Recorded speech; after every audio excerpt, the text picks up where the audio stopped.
Hello folks, welcome back to Marvelous Videos. Today we're getting into a time capsule to travel back to the 1980s, a spectacular decade for fans of horror and crime. These movies are all indie flicks that are highly underrated, so this list is only going to include movies that haven't been backed by major film studios. Without much further ado, let's start adding on to your next horror and thriller binge session. Before we get too deep into it though, we have a very small request. If you like our content, please support us by subscribing to the channel. It's a small click for you, but for us, it means a lot. So thank you. Let's begin.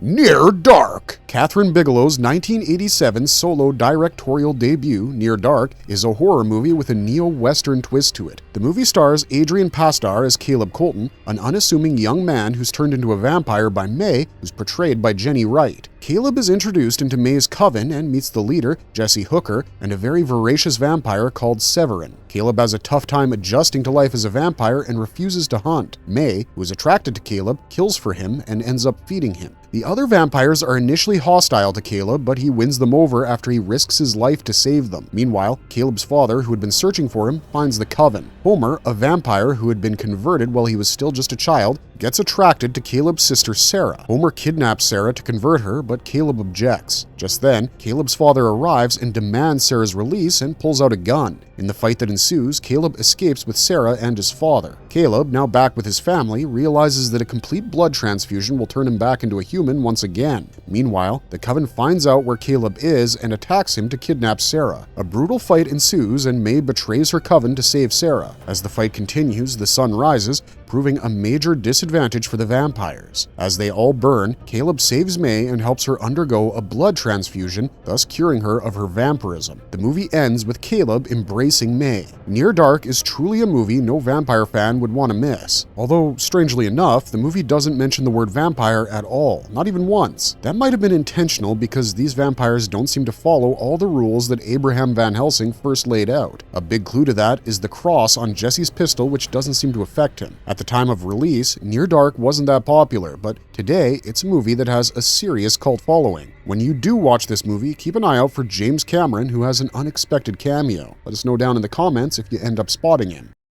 Intruder. Intruder's setting is quite unique. Slasher films are all usually set in dark, creepy places like the woods or abandoned buildings, but you wouldn't expect to face a psychotic killer in a supermarket. But that's exactly what happens in Intruder. After a supermarket closes for the day, the workers begin to restock the shelves. Jennifer, the cashier, is going through her usual routine when her boyfriend Craig barges in and starts a fight. Jennifer's friend Linda alerts the co-owner Bill and he confronts Craig. The workers throw him out and carry on with the restocking. The workers are in for a nasty surprise though, as the owners tell them that they're selling the store and they might lose their jobs under the new management. Meanwhile, Jennifer keeps getting calls from Craig. Sometime later, Bill sees someone trying to enter through the back door and goes to investigate. Outside, he sees Craig peeping in and spying on Jennifer. Back in the store, Linda and the other workers are brutally murdered by a killer who displays their severed body parts around the store. The killer chases Jennifer, intending to kill her too, but she escapes and arms herself with a meat hook. While she's still catching her breath, Craig rushes in and grabs her. Jennifer attacks him with the hook and runs away. She meets Bill, who tells her that Craig is the killer and picks up the phone to call the police. Jennifer is shocked to see his bloody hands and she realizes that Bill is actually the killer. She confronts him and Bill tells her that he likes the supermarket and, in a desperate and insane attempt, was killing everyone to prevent the sale. Craig arrives to rescue Jennifer and attacks Bill with a meat cleaver just as the cops arrive. Unfortunately, the cops only witness Craig's assault on Bill. Bill screams at the cops that Jennifer and Craig are the killers and the cops arrest him. Directed by Scott Spiegel, this movie was shot over a short span of 2 weeks. If you're a fan of the Evil Dead franchise, you'll love this movie as it stars a lot of the usual suspects. Sam and Ted Raimi, Bruce Campbell, Dan Hicks, and a cameo by Scott Spiegel as well. It's an absolute must-watch for slasher fans.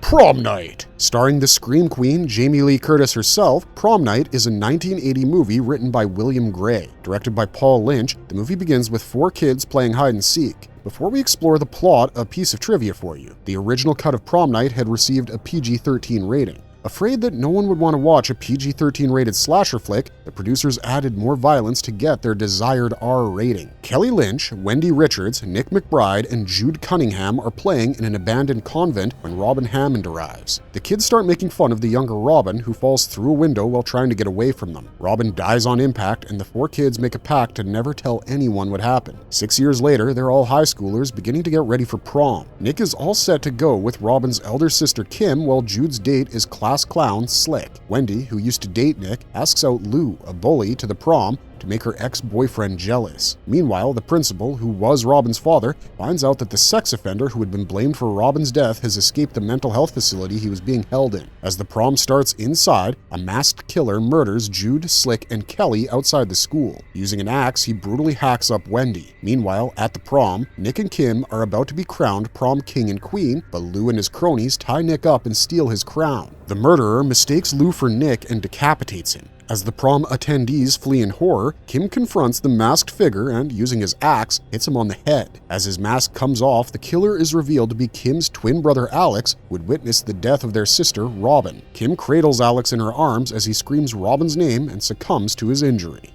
From beyond! Dr. Edward Pretorius, an ambitious scientist, investigates the resonator, a machine that helps users see beyond normal perceptibility. Dr. Crawford Tillinghast, his assistant, uses it and discovers weird creatures. He reports his experience to Dr. Pretorius, who uses it next, but this time, the machine begins to malfunction, causing Dr. Tillinghast to run away in fear. Later, cops discover the decapitated body of Pretorius and arrest Dr. Tillinghast, assuming he is the killer. Tillinghast is admitted to a psych ward under Dr. Catherine McMichaels. She conducts a CT scan where she finds that his pineal gland is growing. Dr. McMichaels believes Tillinghast, and both of them head back to the house of Dr. Pretorius with Detective Bubba Brownlee to investigate further. They rebuild the resonator and turn it on. Suddenly, Dr. Pretorius appears with the creatures and tells them that he has ascended to a higher realm, which is more pleasurable. He then attacks the trio with slimy arms, but the detective manages to turn off the device, making Pretorius disappear. As they are about to leave, the machine miraculously turns on and Pretorius reappears. Along with him, weird bee-like creatures arrive and devour the detective, while Tillinghast's growing pineal gland bursts out of his head. McMichaels manages to stop the machine by repeatedly spraying it with a fire extinguisher. Back in the psych ward, McMichaels is also forcefully admitted, as her story is similar to what Tillinghast had said during his arrest. Tillinghast, who now has a hunger for human brains, kills her boss, Dr. Block. She escapes the psych ward and heads to the house of Pretorius with a bomb. Unbeknownst to her, Tillinghast follows. As she attaches the bomb to the machine, Tillinghast attacks and tries to chomp off her brain. She pulls off his pineal gland, which subdues him, but the machine has turned on and Pretorius appears. He attacks Tillinghast and decapitates him. While they fight it out, she detonates the bomb and jumps out the window, but this horrible incident scars McMichaels as she has a mental breakdown outside the burning house. With outlandish and slimy special effects and a gruesomely bizarre plot, you'd be crazy not to watch this movie. Possession! Mark, an international spy, returns home to his wife Anna, who is demanding a divorce. She refuses to say why, but Mark complies and gives over custody of his son Bob. After he finds out that Bob is not being looked after well, he refuses to leave him alone with her. Mark finds out that Anna has a lover named Heinrich. He confronts Heinrich, who is stronger than him, and gets beat up. Mark then confronts Anna about her lover and takes out his anger on her. They both fight and injure each other. Mark hires a private investigator to find out the reason for Anna's behavior. The detective follows her to her second apartment and finds a bizarre creature with tentacles in her bathroom. Before he can explore more, Anna kills him with a broken bottle. The PI's lover, Zimmerman, arrives at Anna's apartment to find the investigator, but Anna shoots him as well.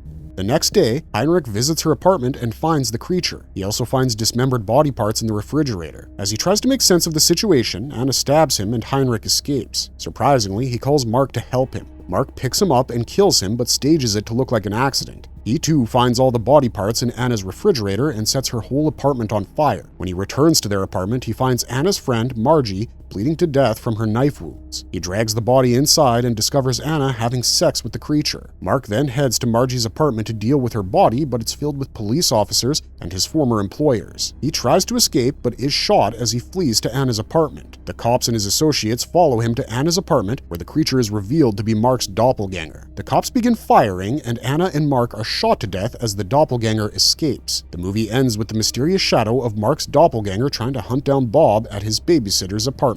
If that plot didn't make much sense to you, you should quickly put this movie on and feel the entirety of the amazing artwork. Directed by Andrzej Zulawski, Possession is an incredible psychological horror movie that will challenge your critical thinking skills. Written by Frederick Tooten and Andrzej Zulawski, the movie was originally banned at the time of its release in the UK, but it now has a cult status, and you're sure to love the brilliant performances of Isabel Adjani and Sir Sam Neill.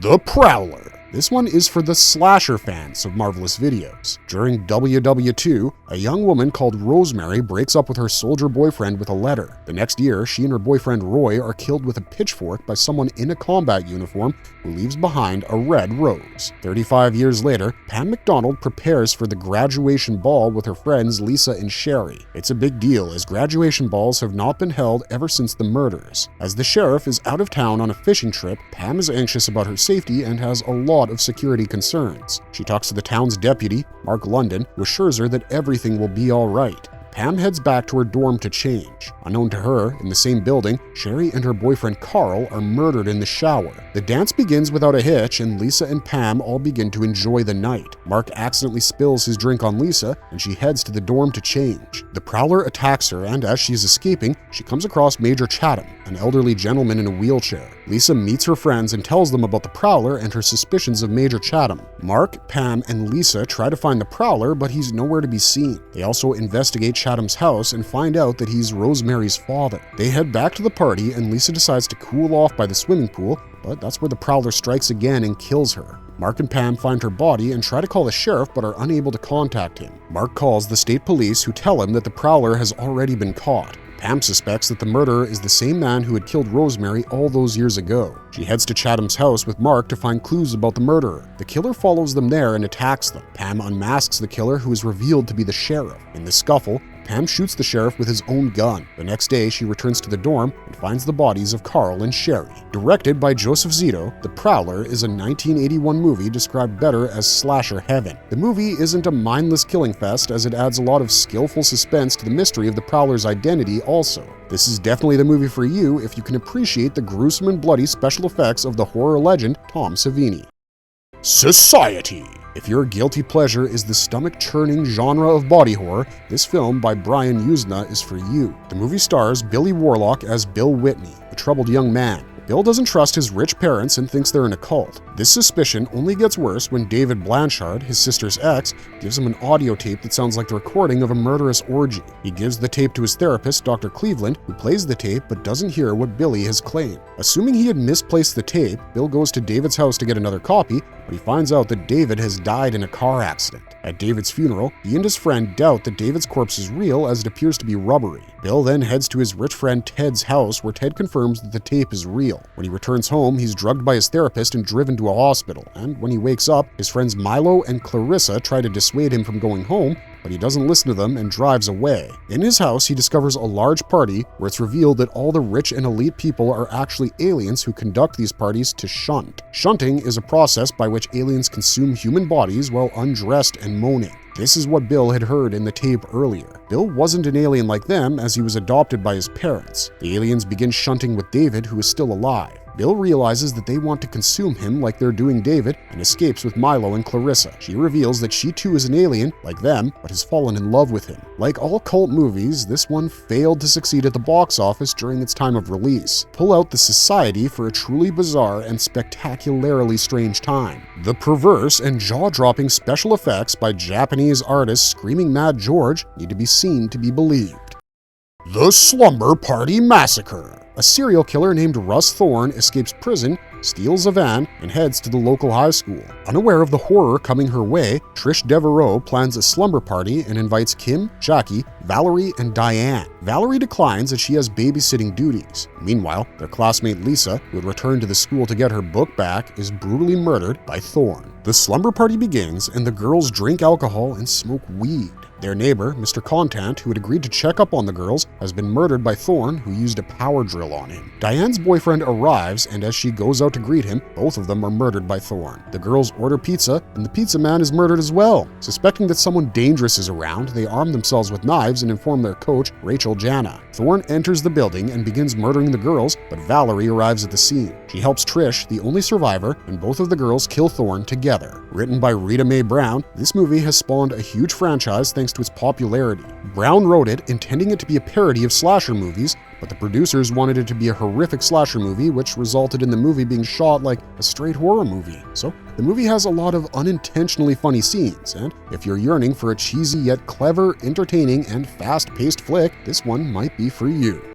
Night of the Comet. Night of the Comet might just be the palate cleanser of this gory list. 11 days before Christmas, Earth is set to pass through the tail end of a comet, a spectacular cosmic event that last happened when the dinosaurs were wiped out. As people get together to witness this iconic event, Reggie Belmont and her boyfriend Larry Dupree have different plans. Reggie steals a movie reel for Larry, who intends to duplicate the reel for his profit. They spend the night together in a steel-lined projection booth. The same night, Reggie's sister Sam argues with Doris, their stepmother, after she finds out Doris cheated on their father. As the fight gets worse, Sam leaves and spends the night in a steel shed. The next morning, thanks to the comet, Earth is covered in a red haze. Larry is the first to wake up in the projection booth, and as he walks out, a zombie kills him. Reggie escapes on Larry's motorcycle and finds his sister. They both realize that they escaped the zombification as they were in steel containers. They head to the local radio station and find another survivor called Hector Gomez. They send messages out through the radio station, which is heard by scientists in underground bunkers. Scientists theorize that eventually the zombies will disintegrate into piles of sand. Hector leaves to find out what happened to his family, while Reggie and Sam go out to shop. The sisters are attacked by zombie boys and their leader, Willie. As Reggie is dragged away, a rescue group sent by the scientists saves Sam, and they take her back to their underground facility. Audrey, a scientist at the facility, tells the other researchers that Sam might be affected due to a rash and that she'll take care of her. Audrey tells Sam that she might be infected, and after Hector returns, she kills herself. Sam and Hector head out to rescue Reggie. Meanwhile, Reggie finds out that the researchers have been turning healthy survivors brain dead to use their blood to deter the disease. This is why Audrey had perhaps decided to save Sam before killing herself. She knew her colleagues' ways were unethical. Reggie unplugs the life support machines and saves a boy and a girl before they're rendered brain dead. Sam and Hector arrive, and with Reggie, they blow up the facility.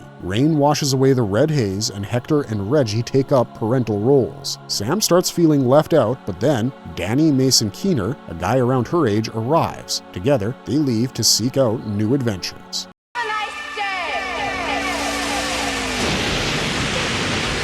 Chopping Mall. Chopping Mall is set in Park Plaza Mall, which is armed with 3 robots called Protectors who can arrest thieves with tasers and tranquilizer guns. Once the mall closes, a party is thrown in the furniture store where couples Allison and Ferdy, Susie and Greg, Mike and Leslie, and Rick and Linda start drinking and having fun. A lightning storm starts, and the mall is stricken thrice, which leads to the robots malfunctioning. The robots, activated by the storm, kill a janitor and a technician. Mike, who's buying cigarettes from a vending machine, is killed next. Leslie heads out to find Mike, and the robots attack her. The others see her brutal murder and hide in a stockroom. They arm themselves with gasoline and firearms to face the robots. In the ensuing fight, one robot is destroyed, but Susie and Greg are killed as well. The survivors begin phase 2 of the fight and set up mannequins to confuse the robots. Initially, the plan seems to work, but a robot tracks down and kills Linda. Rick, her enraged partner, drives a golf cart into the bot, which kills both the robot and Rick. Allison lures the remaining Protector onto a floor filled with paint and paint thinners. As the robot struggles to move on the slippery floor, she throws a flare at it. As the last Protector burns, Allison and Ferdy, the only survivors, stagger out of the mall.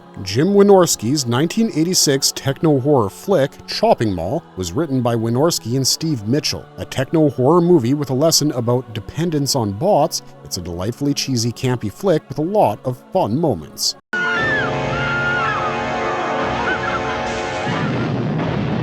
Spookies! Billy, a 13-year-old, runs away from his house after everyone forgets his birthday. He heads into the woods and comes across a mansion which has a room decorated for a party. Innocently assuming that it's a surprise from his parents, he opens a wrapped gift box that has a severed head inside of it. The head chases him and he runs away, coming across a werecat with a hook on one of its arms. This werecat appears to be equally vicious as it buries Billy in the forest. Later, a group of teenagers arrive at the mansion to have a party. Unbeknownst to them, a warlock named Creon lives there with his bride, Isabel. Isabel is over 70 years old, and Creon uses human sacrifices to look after her and preserve her. Creon possesses one of the teenagers and summons demons through a Ouija board. The demons begin to kill all of the teenagers one by one. Isabel, however, attacks Creon and outruns the horde of monsters to escape. She's saved by a driver who is then revealed to be the werecat, making us all wonder if Isabel is really safe after all. The movie ends with the boisterous laugh of Creon. Originally titled Twisted Souls, this movie will completely satiate your need for imaginative and creative monsters. Blood Simple. We're ending the list with Joel and Ethan Coen's Blood Simple, a 1984 neo-noir crime flick. A bartender named Ray has an affair with his boss's wife, Abby. While they have a blissful night, Lauren, a spy hired by Julian Marty, Ray's boss, takes photographs of their betrayal. Marty warns Ray that Abby will betray him. He tells him to watch out for her signature phrase, "I haven't done anything funny," which she only says when she's about to do something wrong. Marty later pays Lauren to kill Ray and Abby, but Lauren only steals Abby's gun and heads back to Marty. He shows Marty doctored photos of the dead couple. Marty pays him and puts one of the photos in his locker, but as soon as he has the money, Lauren shoots him. Ray finds Marty bleeding out on the floor of his room but still alive. Not knowing this, he begins digging a grave for Marty. Marty steals Ray's gun and tries to kill him, but Ray overpowers him and buries him. The next day, Ray tries to explain the events of the previous day to Abby, and she says that she hasn't done anything funny. This triggers Ray and an argument breaks out. Lauren calls them and Abby picks up the phone. When no one speaks, she assumes the caller is Marty and tells Ray the same. Lauren finds out that Marty had kept one of the photos and decides to steal it, but Lauren is unable to break in as Abby is at Marty's house. At Marty's house, Abby has a nightmare where Marty warns her that Ray will kill her. She tells Ray about it and confesses to her that Marty might have been alive when he buried him. The next day, Abby leaves and Ray discovers the doctored photo in Marty's safe. He heads to Abby's apartment to warn her, but before he can enter, Lauren shoots and kills him. Abby sees Ray die and arms herself with a knife. She kills him as soon as he enters the apartment. The movie ends with Abby exclaiming that she's not afraid of Marty, to which Lauren replies that he'll give him the message when he sees him. The movie was the first of many for the talented actress Frances McDormand and the directing Coen brothers. This movie is truly an exasperating one, as every single one of the characters sets out to make the worst decisions possible. If you want to have a fun time screaming at bad decision-making skills, put on Blood Simple. It could be cathartic. Marvelous verdict! So that's our list, folks. We hope we fulfilled your cinephile dreams for a good while. Which movie among these would you say is your favorite? Are you a fan of the really good effects, or are you partial to an engaging plot? Would you rather have brilliant acting over jaw-dropping cinematography? Let us know which of these movies you like the best, and don't forget to let us know why. As always, if you enjoyed our content, don't forget to leave a like and subscribe to us if you haven't already. Otherwise, thanks for watching, stay safe out there, and have a marvelous day.